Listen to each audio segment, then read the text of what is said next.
maybe a year or two ago, I was sharing a lot of my case studies with you.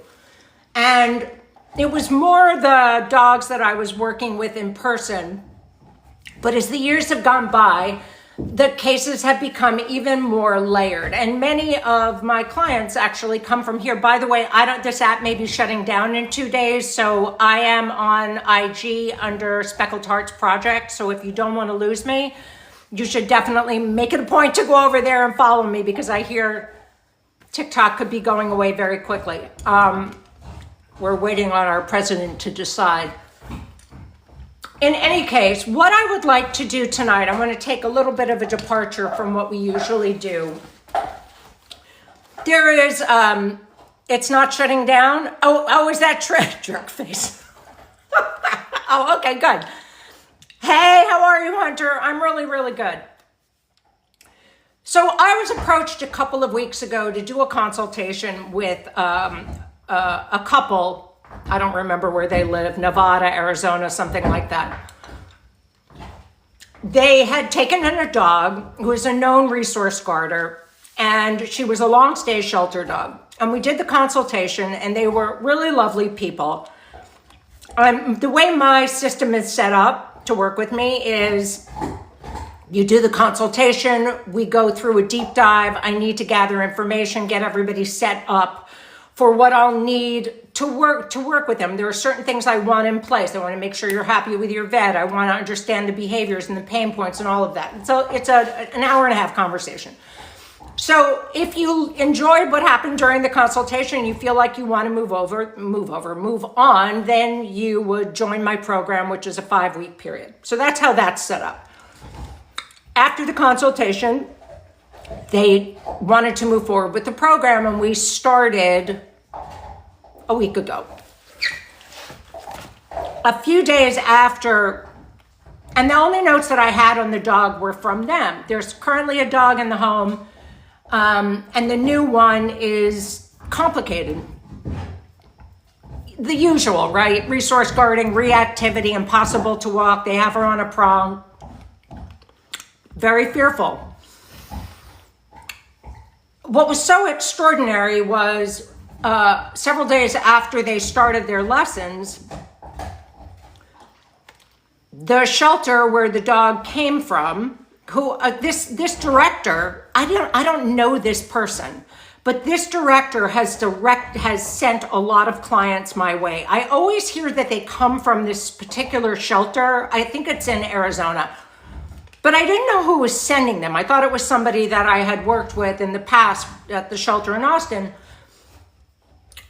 This person who sent them to me reached out and said, I would like to pay for all of the dogs' work with you. This is post-adoption.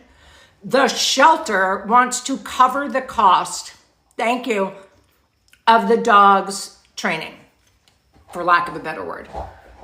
I have never heard of that in my life, which I thought was so extraordinary. And the director of this shelter emailed me and said, would it help you for me to give you the history on the dog? And I said, of course.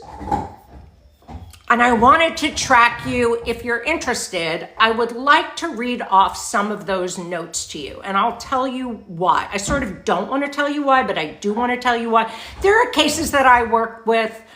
One of you is here tonight, whose dogs have been through such mind-bendingly horrific experiences that I would never share it with you, because it's the kind of thing you can't unhear once you hear it, right? Like, I work with some very extreme trauma cases and extreme behaviors. And so I keep a lot of that from you just because you wouldn't be able to sleep at night after hearing it. But in this case, part of the reason that I wanted to read some of this stuff to you is because it so informs the way I proceed when I start working with a dog.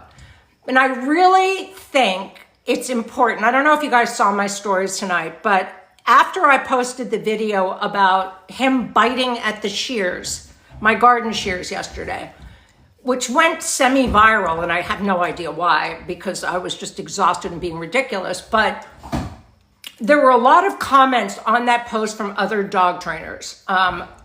One you're familiar with, who has lots of punching a dog in the rib videos, right? That kind of thing. And that question from that person was, how do you plan on working on these behaviors? Meaning Luke biting at the garden thing. Like, I'm not planning on working on them. He's being a dog. Not everything that a dog does needs to be looked at through a magnifying glass of like, you've got a problem that we have to rehab, right? So that's a big part of what I want to talk about here, is this compulsion to view a dog as if we have to fix them. It's none of his business. Well, he wanted to do a consultation with me to see how I work with aggression, and I decided I didn't want to do that because I don't think there's ever going to be any changing of his mind. Hi, CJ. Luke is back there chewing away. And it just wasn't something I wanted to get into. Somebody else commented, very innocently, like, it doesn't bother me. I just want you to understand where I'm coming from. Somebody else commented, so when that happens with my dog, I put them on a place board and a back tie. And that just shuts it down. Yeah, that could work. Of course that could work. It wasn't about the dog. It was about me. I was exhausted. And of course I could do any one of a number of things when it comes to working through the behavior. I mean, I wouldn't be at the level of expertise that I am as a behavior expert and not know how to manage a dog biting at a garden shear. But it didn't have to happen. I didn't have to work on it, right? So I'm just opening up a door for everybody to think about their dogs without this incredible light that social media casts on behavior. All you see are people telling you about behavior and what the dog did and what we need to do, and that's how I would work on this, and that's how I... Sometimes you can just leave them alone and let them be a hooligan for 5 minutes. You know what I'm saying? So I just want to make that point. Let me read you some of the notes. I won't go into all of it, but I want you to, I'm not going to give you the dog's name. I'm just going to read off a little bit over the chewing behind me of what the shelter sent me. Timeline, March 5th, 2022. Surrendered to the shelter by the son after the mother left the dog at his home. He had a wooden fence that the dog could push through, dig through, and would escape in the neighborhood.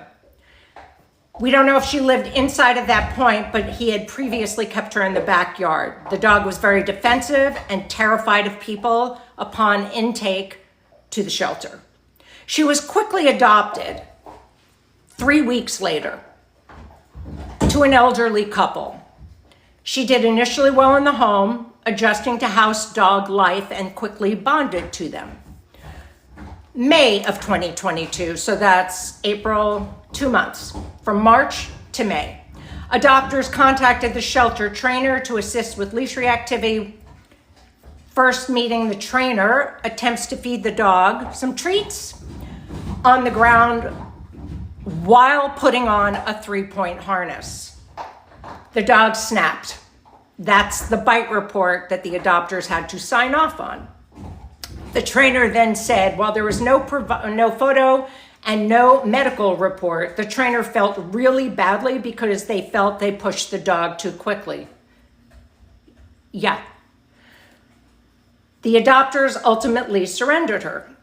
The dog began to decline rapidly back at the shelter, very defensive, hiding in the back of the kennel, snapping at the leash, placed on euthanasia deadline. Here's where it gets interesting. And I'm sorry to be such a puss, but this stuff, it's very hard for me not to cry when I read this because I have spent so much time with dogs who were in this position, and I physically struggle to imagine what some of these dogs have to live through, okay? All right, so the dog's declining, and they put her on the euthanasia deadline. She is pulled by a now defunct rescue group in May of 2022. From May of 2022 until April of 2024, the dog lived in the following places. Boarded at a now closed facility, all outdoor kennels, no one-on-one attention, no essentially solitary confinement 24/7, with volunteers taking them out of the kennel maybe once or twice a week. Okay? So that is 2 years in an outdoor kennel in all seasons. This is in Phoenix. How hot does it get in Phoenix? Only exiting the kennel once or twice a week. Sometime in late 2022, the rescue provided no records. Trainer couldn't exactly remember when. The dog went into a board and train with a trainer for a few months, where she lived in his home with 10 dogs. And when I spoke to him about her, he said she was timid, opened up quickly, and was a normal dog in the pack. She was then moved to a sanctuary property. It was a trailer in the desert that had 20 plus dogs in crates living inside the trailer. Listen to this next sentence. The dogs who lived there suffered immense, what I would consider, torture.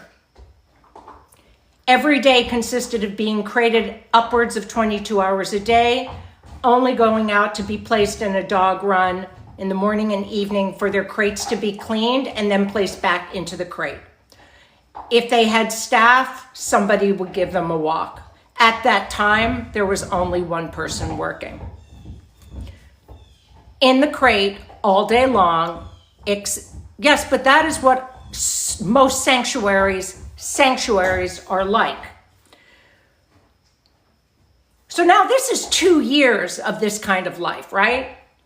In August of 2024, all the dogs from the property were surrendered to the shelter, and my intake assessments of the dog are below.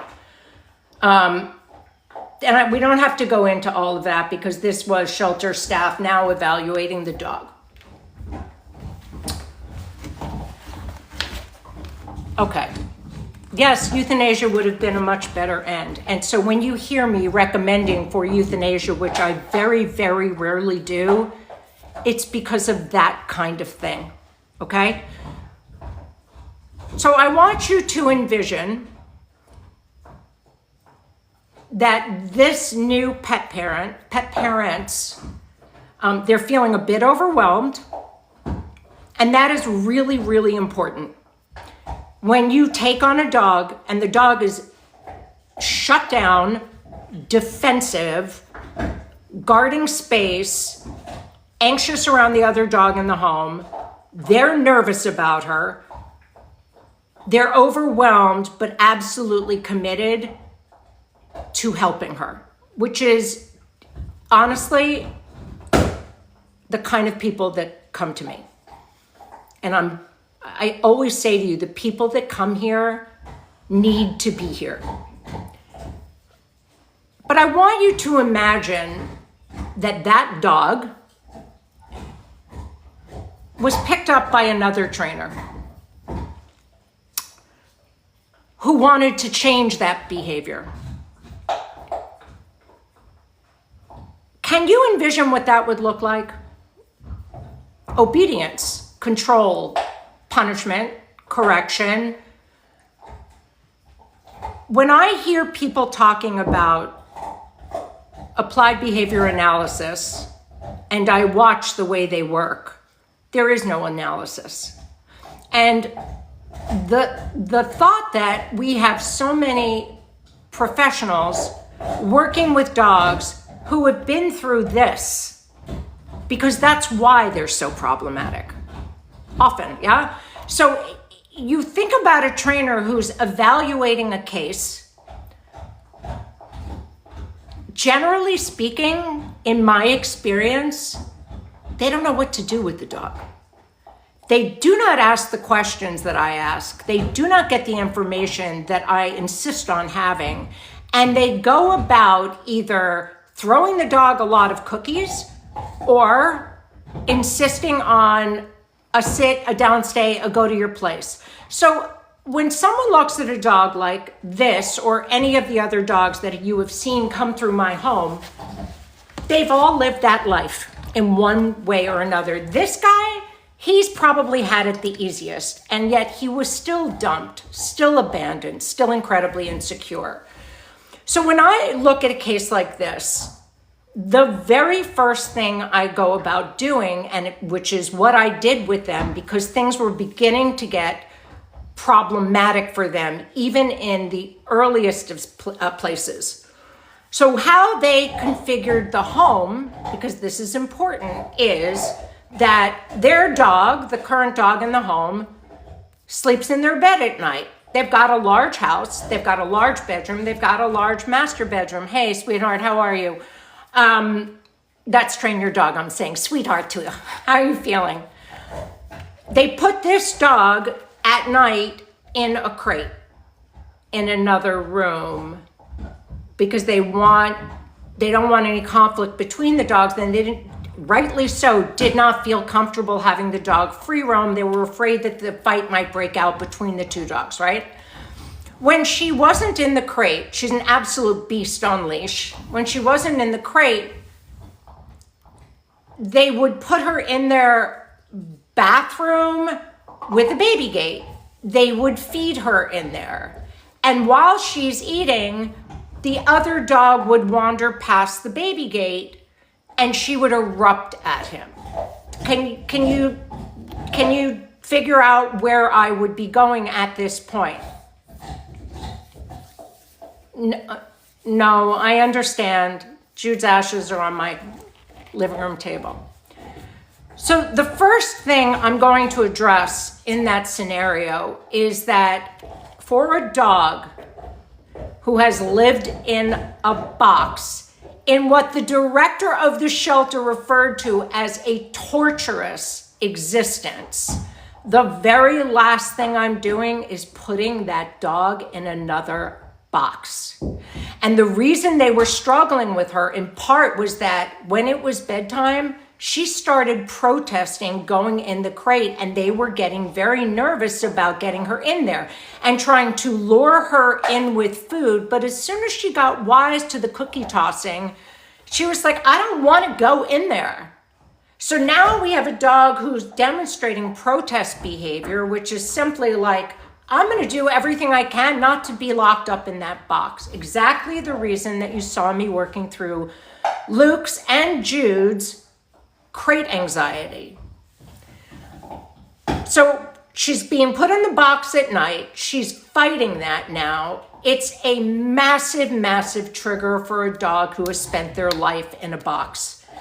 Then they have her behind the baby gate, but the other dog is free roam, and she has no, what am I going to say? Come on, you should know this by now. This dog behind the gate has no, come on, you guys.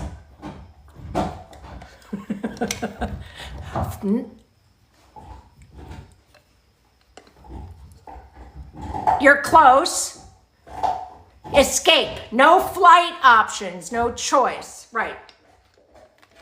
No agency. Exactly. So now we've got this dog who is either being put in the box or behind a gate, which is fine. Absolutely use the baby gate. But what did they do wrong in that setting?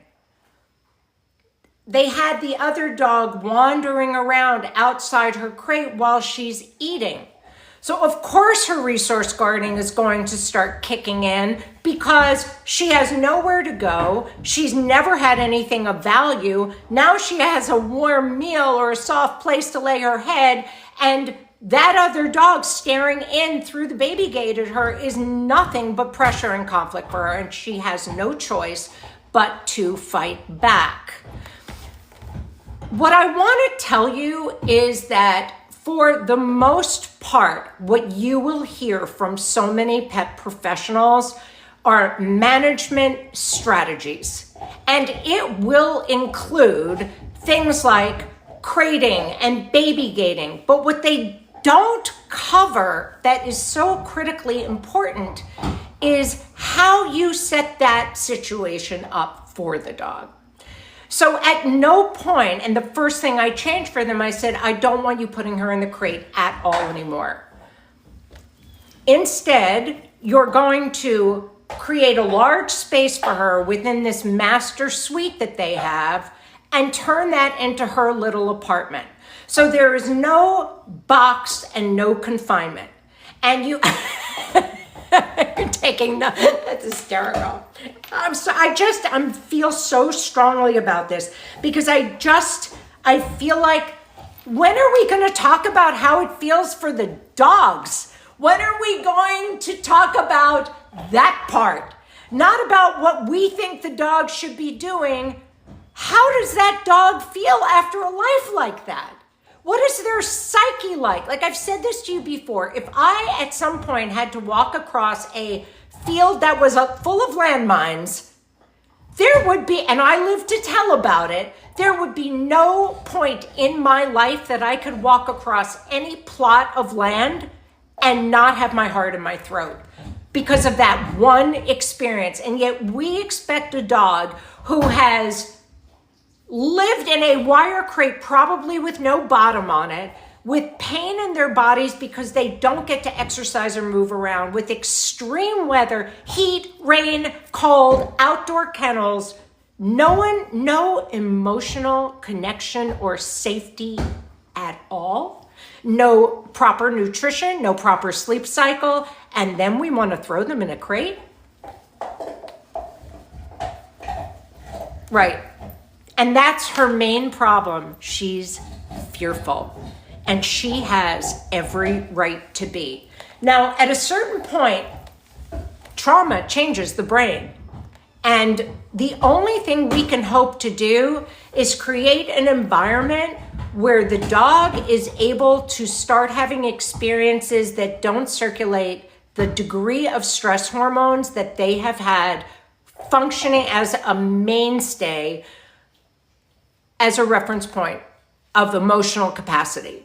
So the constant repetition of triggers and fear and instability has got to be offset by a lot of nothing. So we're now creating a much broader space for her, and the husband goes in and hangs out with her as per my direction prior to bedtime so that they don't have to put her in somewhere. He exits. They're very, very different. So when Maya was here, she continued to try to aggress on me from behind the gate because of her space guarding and reactivity, and she's neuro. So I stopped using that gate and closed myself out with that baby gate so that she never had to be closed into an environment. Can you see how just these really subtle, gentle shifts will take the edge off for the dog? You leaving the room as opposed to forcing them into a space removes an element of conflict. It removes pressure. It removes something that they want to fight back against. We're introducing a lot of movement and a lot of play, and they're going to go through all of my protocols, which, as many of you who are here know, are very, very specific and directed at building new neural pathways. Yes, start with the nervous system and work your way up. Exactly right. A different association, it's not so much that it's a different association, it's the absence of the negative association. So I'm glad you said that, because one of the things that someone said on the post of me talking about being too tired to try to micromanage him biting at my garden shears was, why didn't you do this instead? Or you could have done that, or this is what I do. Yeah, sure, all of those things are options. But sometimes changing behavior or making a dog feel safe is not so much trying to get them to do something else, but removing the obstacles that are currently there. Can you see that those are not the same thing? It's removing the things that cause the distress before we even attempt to start building something else. I'm trying to take down the barriers that the dog responds to negatively, because I want that dog going to sleep at night feeling good. I want them having a restorative night's sleep. I want them to have rest and a clear mind. So that when they wake up the next day, the last person, I need that heart on a t-shirt. The last person that they saw was not causing them conflict. I walk out, you go to sleep, I see you the next morning, there are no hard feelings from the night before. It's so important. And only then can you start to reboot the psychological experience for the dog, and then start slowly filling in and healing and aiming for other things that the dog feels safe and comfortable about. So it's less about trying to change her. I think that generally what you would hear, for those of you who heard the case study, and I may have to do this again for those of you who missed it in the beginning, but essentially if you were not here, I'm describing a dog who just entered my program, who was referred to me by the director of a shelter, who sent me the history, and the history included over 2 years of either being tethered outside, being in a board and train in a wire crate for upwards of 22 plus hours a day, only being taken out to clean the kennel, no human association, probably garbage food, no sleep, all of it, and surrounded by other distressed dogs who are experiencing the same thing. So their reference point for dogs is absolute panic.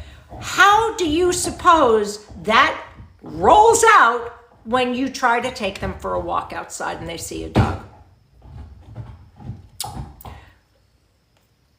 Yeah, but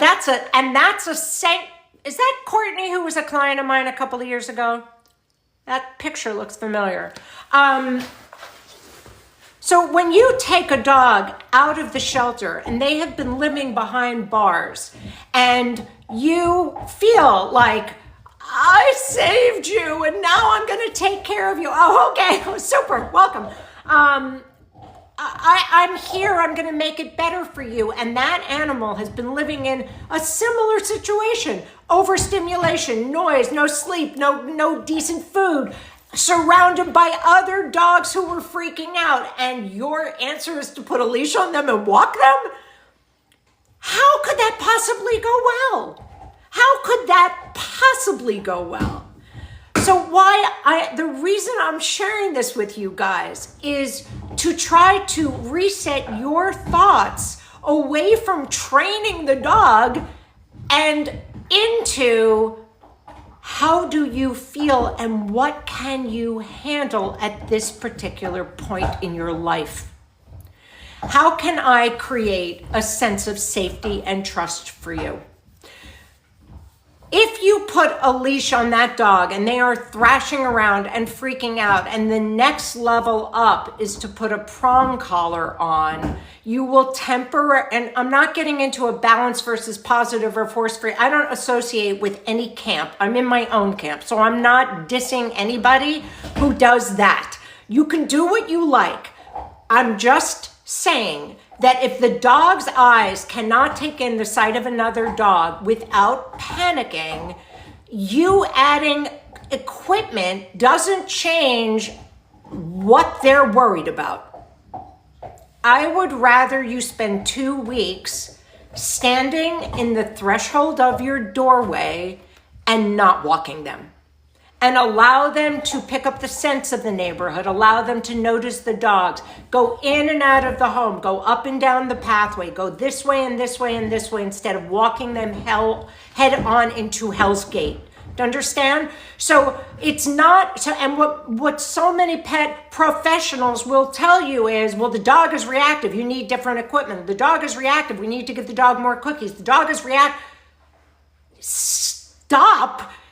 Yes, the dog's reactive. Of course the dog is reactive. We need to make them feel better.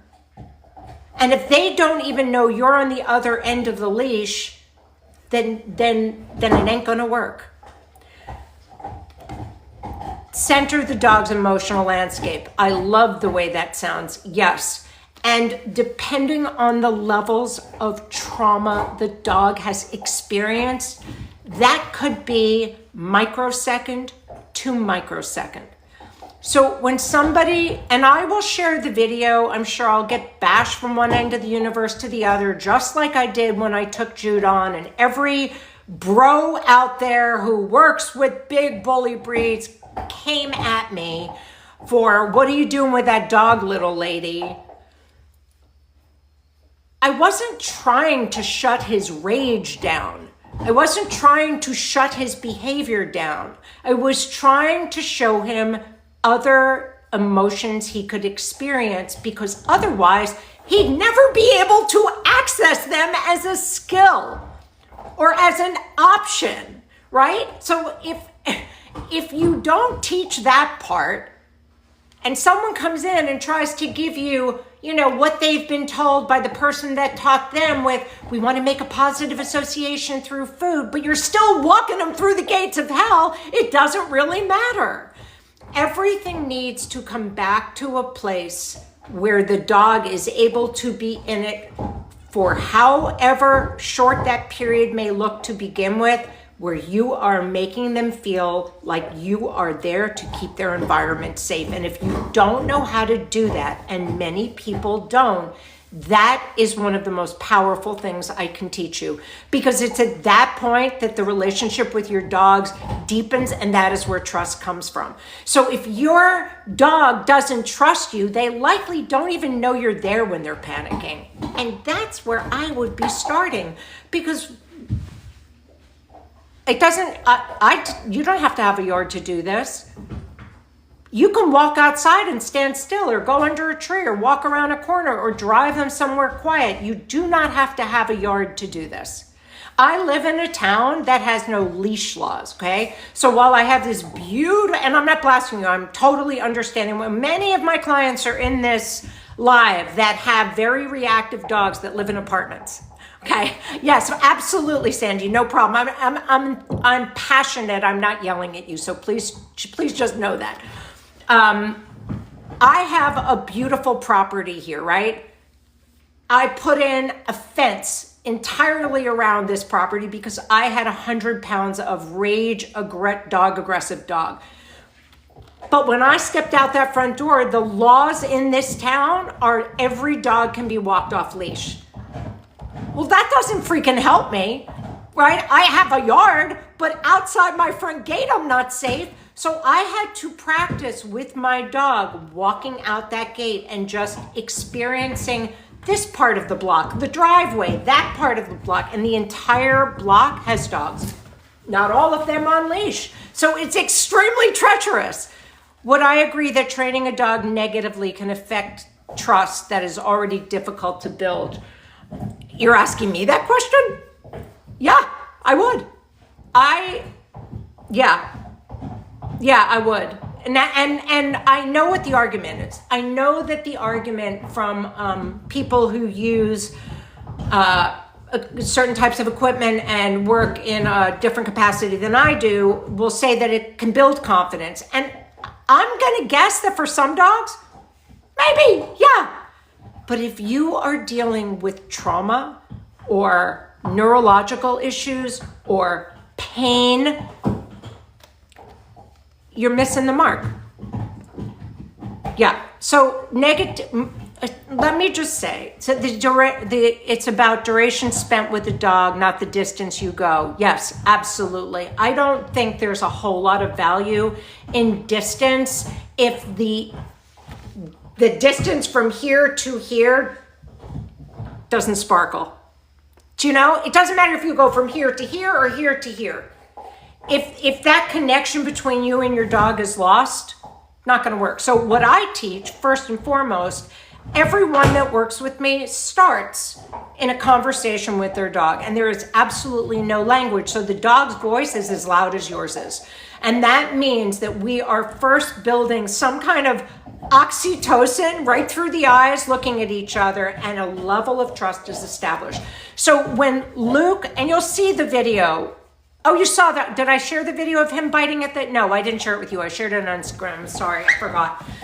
You will see him running through the bushes, and he broke out of the house because he figured out how to open the door, came up out of nowhere, jumped up and grabbed the shears and was playing tug with it. And he got my thumb again.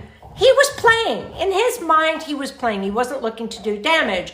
And I was in no freaking mood. I was exhausted, and I looked at him and I went, no. Now, I never do that.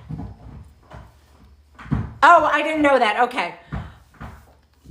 When I changed my tone of voice, he laid down on the ground. So one of the first things, and that wasn't what I was after. I didn't like seeing that, to be honest with you, because it made me think that someone had been very harsh with him in the past and he was frightened. And I never want my dog to be frightened of me. I don't care how badly they misbehave. I don't want my dog to be frightened of me. But when I work with a dog, the first thing I'm doing is spending days telling them how wonderful they are, smiling at them, cultivating something wonderful, feeding them, so that when I'm not pleased, if I change my expression, the mom face or the deeper tone of voice, I already have money in the emotional bank with the dog. It registers. Like I keep referencing Jane Goodall and the apes. She didn't yell at them, you know, she sat with them and communicated with them and let them communicate with her. So the power of that level of, that's dog whispering in my opinion, that level of depth can very quickly change a dog's behavior because they want you to be pleased with them. It matters to them, but you cannot go down that road if the dog is still in a traumatic state of mind. And that's hold on. Okay, just checking. Does that make sense, you guys? Right, so when the dog becomes over, and I don't know if you guys saw it, there's a dog I shared, another case in Portugal that I'm working on. I absolutely love this owner. This is another really important point, and then I'll get back to you on that, Courtney. And if I forget, please just say to me, you forgot about me. Because there's so many things that I want to share with you that I tend to ping pong a little bit. I shared a video with you briefly in my stories yesterday about a dog it's a Malinois Husky Boxer Pit Bull cross, a year old. The dog is biting her. I don't know if you saw it. I'll share the full video with you, but I get so much like, that sometimes I don't always share it with you, but if you're here and you understand what I'm saying, then I'll try to remember to do so.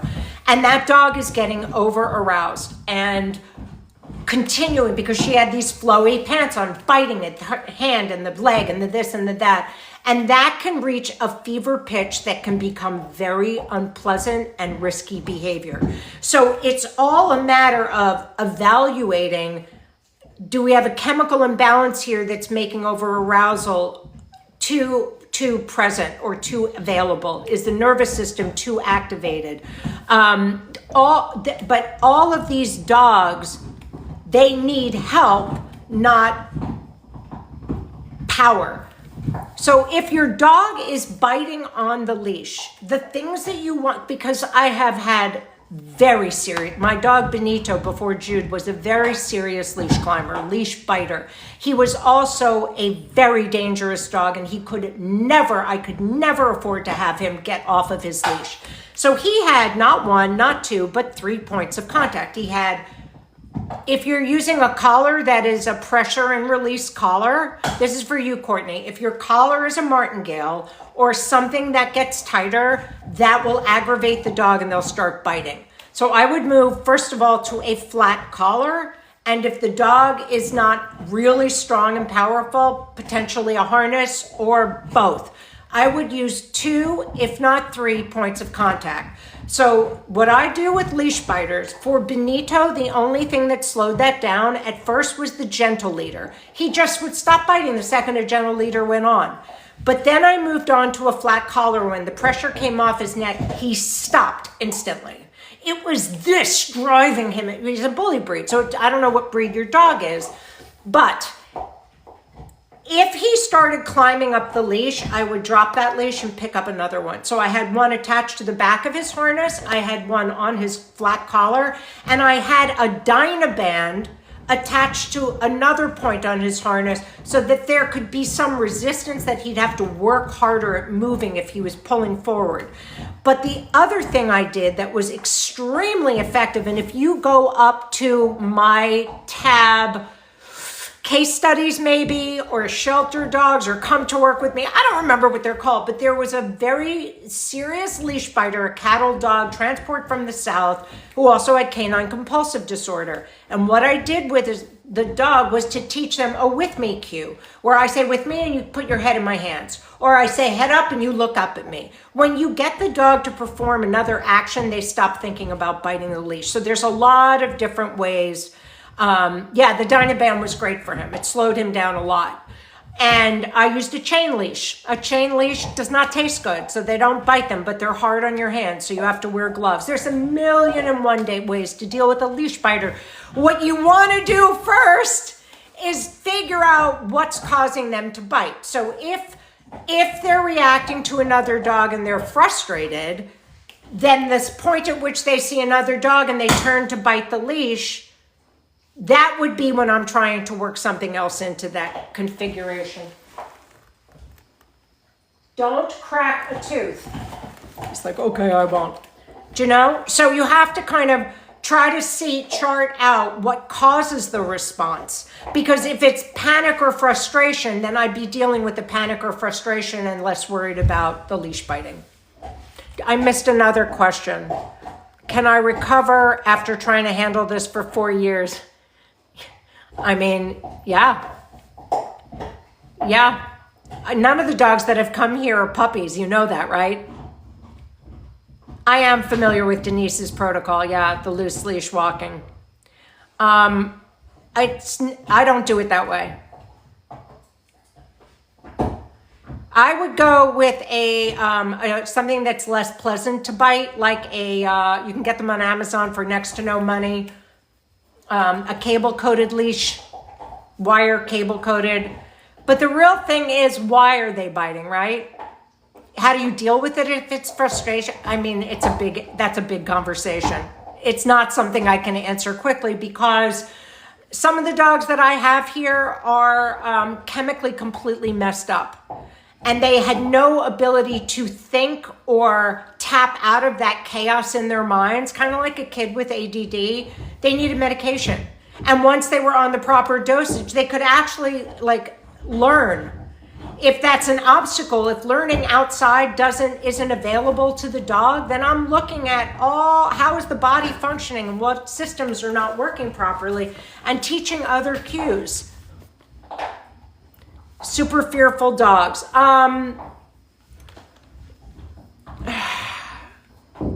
So I'm working with a group of very fearful dogs right now. It seems to be I either have dogs who are fighting in the home, or dogs that have anxiety that shuts them down to the point that they won't take a step.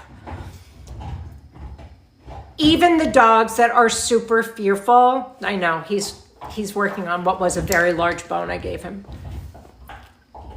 I am trying to build food fluency in a game. right? So even if I get the dog to take a couple of steps, if I get some movement, I can usually take it from there. What you want to do is create whatever, and sometimes it takes a long time, right? Like I know your new dog is super fearful. I don't know what the full picture of that dog is, but I wouldn't just be trying to introduce play without allowing the dog to just feel comfortable first. From the couple of posts I've seen, the dog looks like it's trying, right? Like I think it may just be a matter of time and you just allowing the dog to move around and retrieve food from the floor. And I would not use any language. I would just use a lot of quality expression on my face. And just like, oh, that was super. Like that kind of expression. Like, you did that so well. Like, don't talk. Just emote. Oh, so something's going on during the day that's arousing.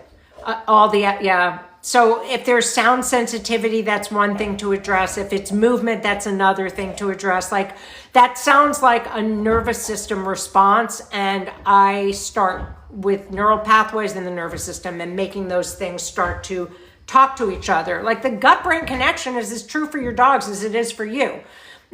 Right? So it's everything. It's literally everything. It's diet, it's sleep, it's all of that.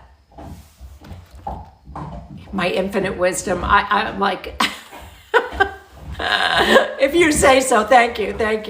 Well, it's always good to see you. You know, I love seeing you. And yeah, I'd be happy to help. The barriers are different for every dog. The response system and what causes it is so unique to the individual.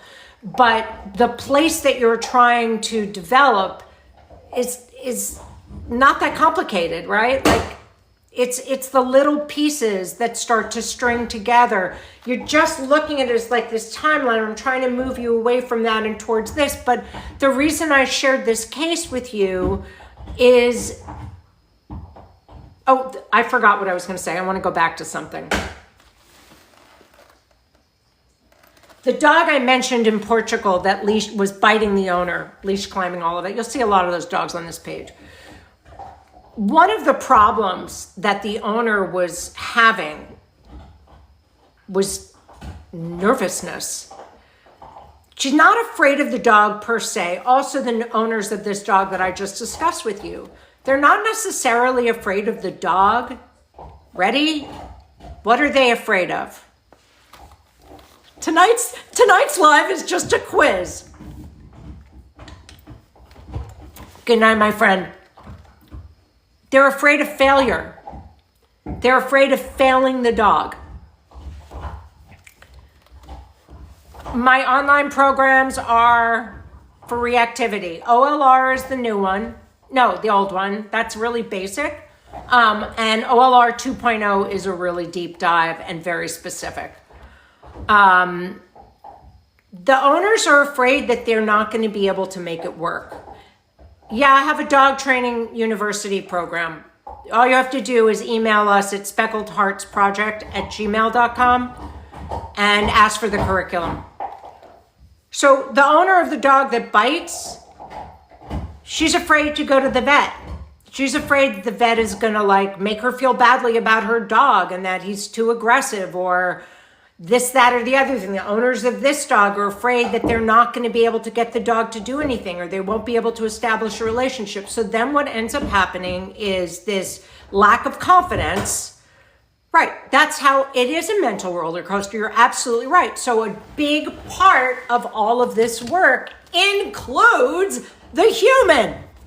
So when the woman whose dog, the Portugal dog, who's biting and climbing up her leg and like pretty much kind of attacking her, it's arousal, but it's unpleasant and it doesn't look like it's going in a good direction. We talked in detail about exactly the conversation she would have with the vet, what she would ask for, how she would go about doing that, and she was afraid that nobody would help her out. But by the time we were done, her confidence was so much better that she problem solved that shit and she got she started figuring, she's like, you know what? I'm going to get a mobile vet. And she got a mobile vet to come to the house. The dog was absolutely perfect for that person. Never had to leave her property, dispensed behavior meds. And that was because she was capable of thinking clearly enough to advocate effectively, not only for the dog, but for herself. So I think this is a really important part of working with pet parents. So that's why I keep saying to you, it's not just fixing the dog's behavior. Thank you for the presents and the hearts and all your sweetness. Do you see where I'm going with this? It's so all-encompassing. As a matter of fact, my dog training university, the first thing I teach dog trainers is how to do a proper consultation, because they don't know.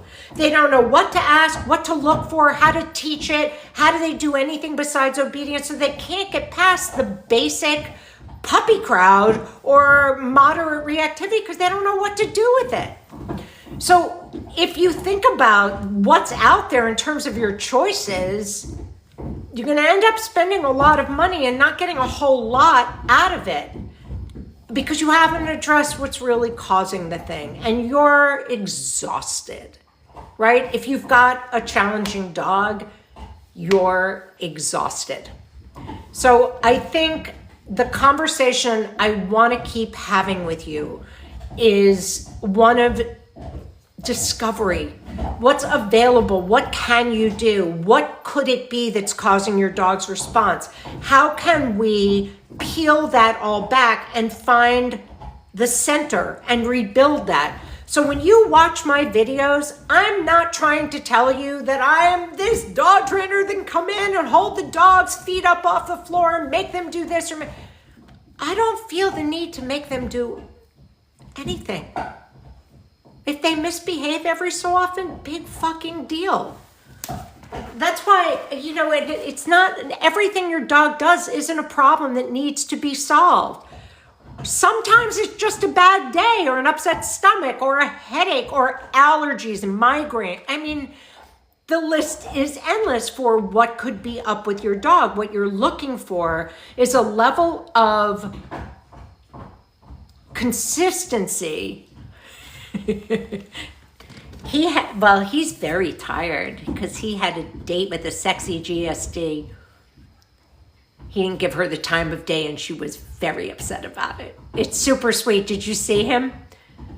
Thank you so much. I appreciate that. That's all I'm trying to show you. Like, I know that this dog is unexpected as a dog in my household. Everyone expected that it would be another really dangerous or aggressive dog. But he's complicated too. He's been abandoned. He doesn't feel safe. He's panicked about being left alone at all. So now this dog today took himself upstairs for the first time since he's been here, which is 6 weeks, and took a nap in another room for an hour and a half while I did a consultation. That's a lot of progress from my perspective. This dog has been attached to my side nonstop. Yeah, I did need him. I'm bringing him to my dad's 94th birthday this weekend. But he needs stabilizing too. And it's really important to me, especially because he's a Malinois, and these Malinois have been taken in by people to train them and create social media content or protection sports or whatever, protection dogs and competition and all of this stuff. And that doesn't take into consideration what the dog might need or what that training experience could have looked like. This dog has a lot of trouble learning. He doesn't understand concepts. And it's so nuanced and so delicate. I can't use a hand signal and a verbal cue at the same time. He has to opt in on his own. Yeah, it's temperament is also emotional fragility, more than temperament to me. That's what I'm always looking to level off first, to make the dog feel as safe as possible. And then if they don't do it right, or I don't do it right, which happens all the time, it isn't a big deal. He gained 3.5 pounds, 3.8 pounds. Yeah, I'm super happy about it, but he definitely is struggling with pain in one leg. So I now need to get him in to see my orthopedic surgeon, because I was working on stretching him and some conditioning today. You know, he does this high jumping at the fence to go after squirrels. And he comes down and he's already so thin that I don't know how brittle those bones are, but I got to be careful. He's on a lot of supplements and his diet is working. By the way, have I been able to? Yeah, it's his back right leg. You were right. You were right. When you sent me that first photo of his leg, you circled my knee. I was so confused. I'm like, that's my knee. Hold on. I want to trade him out because he's chomping a little too hard. Hold on. Looky. Hi. What's that little? I would like to take that away from you. What do you think? Ah, super duper boy. That is so wonderful. Here we go. Here we go. Would you like to go in this room? Where's that puppy? Where's the other one? There you go. I'm going to take that. Okay. Amazing. Hold on.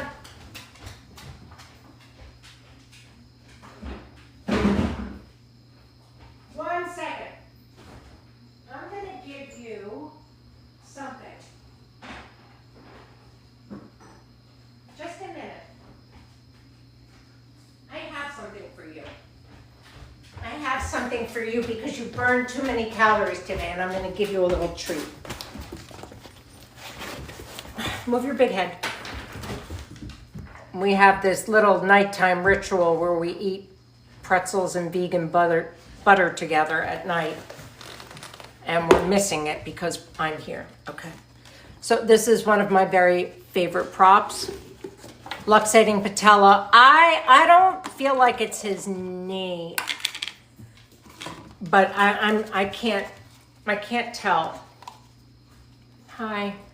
So this is a licky bowl called the Mighty Paws Lick Bowl. It's on Amazon. It's got all this. Why is your big head right here? All these little grooves in it, and if you freeze the bowl, it takes them a while. Move your big head. Can you see? It's got all this texture. So I'll let him lick that, and then he'll lick the remainder of the cream cheese. That's what I'll do with him at the vet this week, because he, a tendon, I worked him out, meaning I was kneading out the muscles to get the lactic acid out, but I don't know if it's a tendon or hip. It's hard for me to say. Yeah, he'll finish that off. That's what I'll use at the vet. He's getting his leptospirosis booster this week. It looks like he's not fully weight bearing. It looks like it hurts him to put his weight on that leg. And he can't, his muscles are getting stronger, but when he stands up on the bowl, like to do pivots, or that leg just kind of splays. It's never squarely underneath him. So I don't know. Do I do red light therapy on him? No, I did it with Jude. I actually got this really inexpensive red light box. I don't know if you could, if you're new to me, you probably didn't see it. Those of you who were here through the duration of Jude's journey with me, I got this. It was like $40 on Amazon, and like when I would turn it on, you saw what the injury. When I would use the red light on Jude, he would sleep for hours and hours. Yeah, he's not going far enough, but there's a little gimp going on. That's why We usually do a lot of walking during the day, but I may give him a gabapentin tonight and see if that helps a little bit, because I feel like it's ongoing and he may just, if it's nerve pain, that might help him. I've never given him anything before. He's doing so well. Oh, you have a handheld red light therapy thing? Yeah, I don't have that. I'll tell you what, when Jude had all his spinal stenosis and all of that, the pain that he lived with, I did everything, acupuncture, acupressure, red light. It didn't help.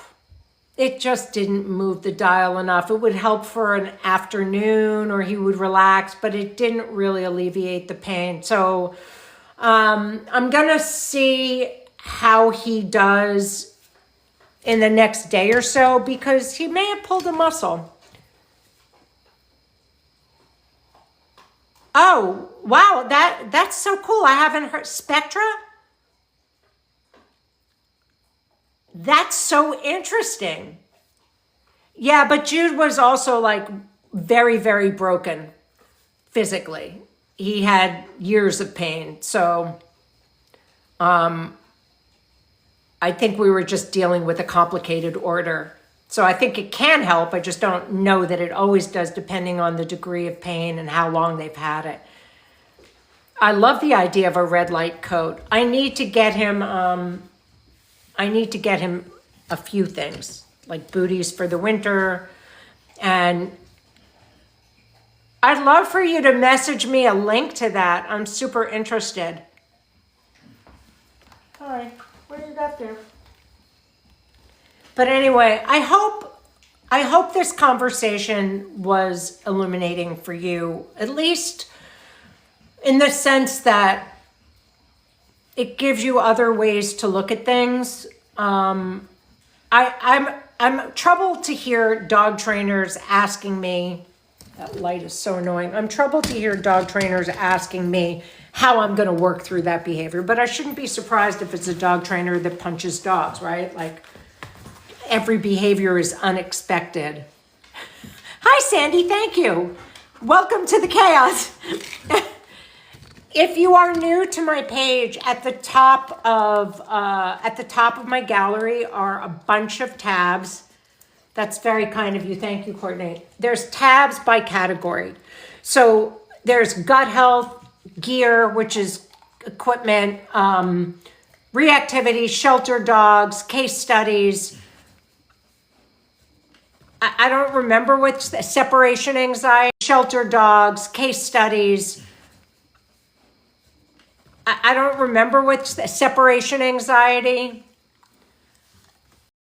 There's a lot of stuff by category that will help get a sense of what I'm talking about.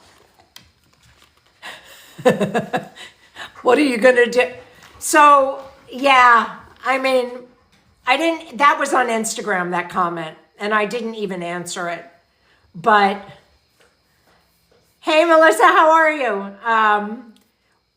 But the fact that, what's so interesting about that comment was I'm blatantly saying in the video, this wasn't about the dog, this was about me. It's multi-dimensional magic. I like that. It was me being cranky and not wanting to go out of my way to go in and get a tug toy or give him something to do or what. It was me. Of course I know how to manage the behavior. I just don't feel like I have to address everything with a solution, right? But if that person's solution is correcting the behavior and shutting the dog down, yeah, you can be pretty sure that I'm not going to address it that way. And I don't think there's anything wrong with the person that works with dogs and tries to find solutions to a lot of things to have an off day where you don't freaking feel like it. We're allowed to be human beings as well. We're advocating and doing everything we can for our dogs. You're allowed to be annoyed with your dog. And the most important part was, I said to him, I need you to leave me alone for a few minutes. Go do something else. At which point he took himself upstairs and went and laid down. And then we both regrouped and everything was great. But I can do that because of the relationship I have. Thank you for all the presents, Stephanie. Do you see, like, with Jude, as violent and dangerous as he was, if I looked at him with that face, he'd be like, fine, whatever. He'd stop. Yeah, we're allowed to make mistakes though. I don't think, like, I raised 2 kids less than 2 years apart as a single mother. I loved it too. I didn't love my kids every minute of every day. They were annoying. That's okay. I'd rather be able to say, this is really annoying, leave me alone, than to lose my temper and put my hands on a dog, okay? Which is what I've seen that person do. So if that's how you address things, is just overpowering the dog, then like I'm really not interested. Also, I wasn't asking for help. So there's that. I'm perfectly happy problem solving. It's my favorite part of the whole journey, is figuring out how to answer the problems, especially if it's me that's making the mistake, which happens all the time, right? Like anything I'm trying to learn that I don't do well, I'm making a lot of mistakes. Big deal. So what?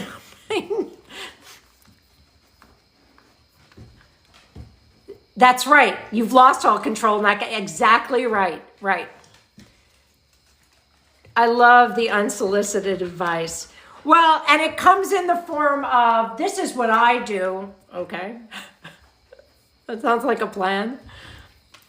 This is him hurting me right now. He does this when I'm walking. So I'm walking this way and he's circling this way. And I'm not entirely coordinated. So I trip over him all the time. Luke! Oh. Sorry, I thought he was drinking from the toilet. I'm sorry.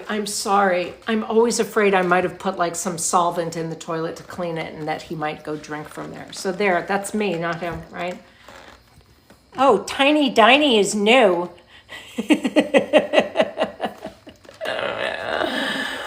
Right, but that's where we are right now. He is getting more and more comfortable as the days go by. He's finding his own space. Oh, thank you so much. I'll take a look. Alina, how's my girl doing? Is she perfect in all ways? I want to see her doing agility soon.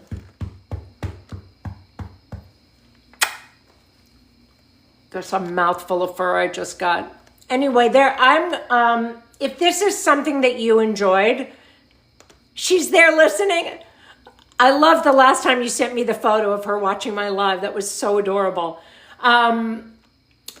If you enjoy the case studies, let me know. We'll do more of them. I have a lot of very interesting cases that I work on all the time, all over the world. And I think the conversation about, so here's what this is your job, okay? The next time you see these dog trainers talking about the dogs they're working with, ask questions, provocative questions like, how did you come to decide that that was what you needed to do? Or what in the dog's behavior led you to go about it that way? Or what do you know about the dog's past? Or does the dog have pain? Like, start challenging some of these people with the kinds of things that we talk about, because, and I've told you guys this, I'm going to say it again. I'm going to say it again without getting fur in my mouth. Not too long ago, the same person, and I don't know if they're in my life because I keep forgetting to block them, but I'm going to make this point to you and then I'm going to take my dog out. Let me just say this. The same person that said to me, how are you going to work through this behavior? When I had Maya, reached out to me and said, I don't want to overstep. Do you want any help with this case? No. But because they were being polite, I said, no, I don't remember what I said. And I said, well, help meaning what? I don't remember how the conversation went exactly, but this was the gist of it. Have you tried correcting her? And I said, what would I be correcting? And I think my follow-up question was, you realize that this is a dog who has neuro issues, right? She has focal seizures. And the person said, what's that? Okay? So I will tell you that story every day for the rest of my life if I need to, because this was a case study. Yeah, I know, but it leads into a lot of really important spaces, right? So if a balanced dog trainer is coming to me after watching a dog try to aggress on me and saying, did you correct that? And that person doesn't know, that's a lot of heart, Stephanie, and that person doesn't know what a focal seizure is, that's a really big problem. Because all the videos of that dog were rocking and weaving under a chair or zoning out. So if you don't know to look for that behavior, or that the dog may not really be in its present mind while you're trying to blast the hell out of it, what are you doing? Right? What the dog needed was a neurologist and the proper medication or a brain scan. Because if a tumor is causing those problems, what are you correcting? What are you correct? That's what I'm trying to say to you. How do they know it's not illness or disease? Those are the first questions I'm asking. So I'm not looking for, why are you giving me your paw? You want a manicure? You are such a cartoon.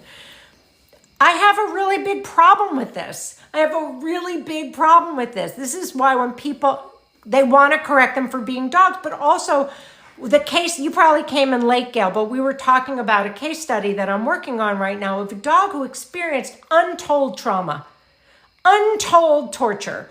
And you're going to correct these dogs? You don't know anything about them. The person adopts the dog from a shelter. They don't know the backstory. They don't know what happened to them before. They just want to shut it down. And if your camera's rolling while you're doing something to that dog, then you set it up to do it that way. You didn't happen to have the camera on. Just saying. Clickbait.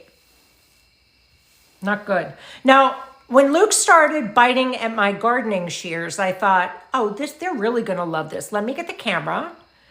And I'm building confidence, I know. Let me get the camera and let me show everybody what this looks like.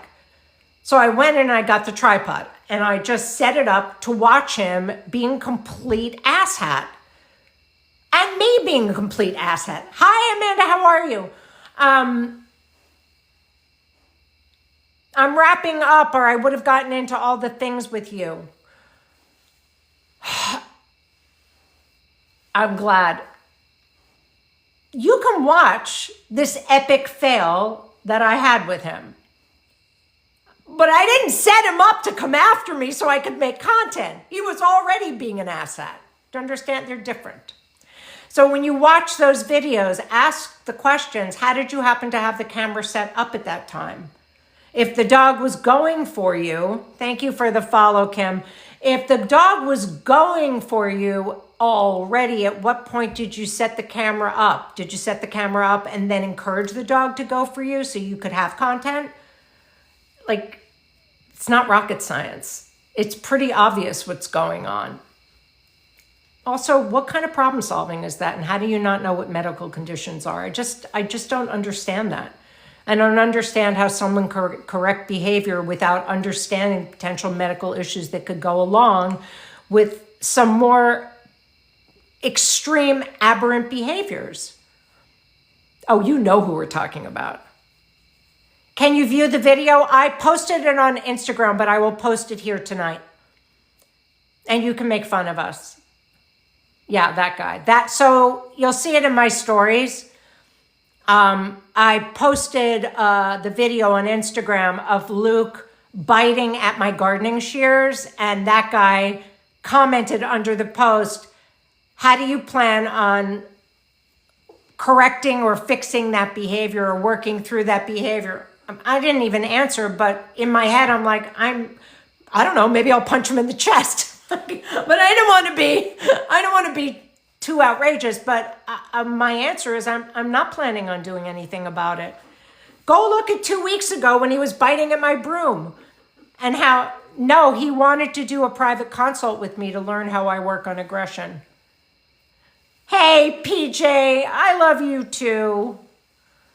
I love you too. I don't think they're trying to bait me. I think they want to know how I do what I do. And they don't understand it, which is why they wanted to do the consultation with me. And I considered it.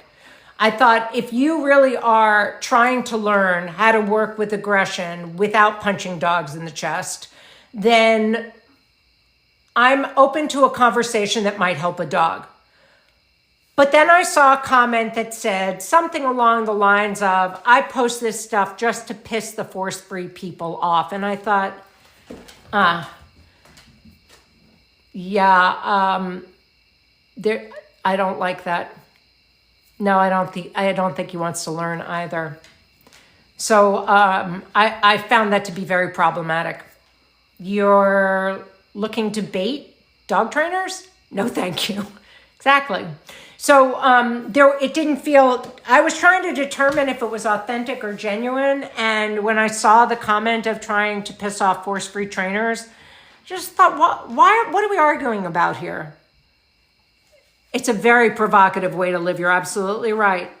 I don't know, Jenny. I don't know. But it's not my style. They would ghost the appointment. They'd have to pay for it first. But it's more that I felt as though if I had that meeting, I would be questioned as if, prove it. And I don't want to do that. So I think where some of the balance trainers struggle with what I do is that, or people, I don't know who else does what I do, but people who don't do it like they do is probably the best. I'm not trying to suggest that I'm the only person who can do that. That's not what I meant. They're so focused on stopping the behavior that that their picture is not full and well-rounded, right? So in their minds, you never really change that dog. They can't get out of that mindset. You're absolutely right. Stimulus response. But they also want it to stop. Make the dog not do that thing. And guess what? You can't stop. Look, my dad is 94 years old and he's off the scale, off the charts, genius, right? Brilliant human being who does what he wants, doesn't listen to logic, even at the detriment of caring for his wife and himself. Is there anything I'm going to do to make him different? Nope. And believe me, I've tried, just for their safety. Am I going to take an animal and make it exactly what I want? Unlikely. Could I punish it into submission? Sure. I don't want to do that. I don't need that kind of control. Now, I think there are some people who are able to work in a balanced capacity that are really skilled at what they do, right? There are some people who just are able to stay away from the fringe of it all.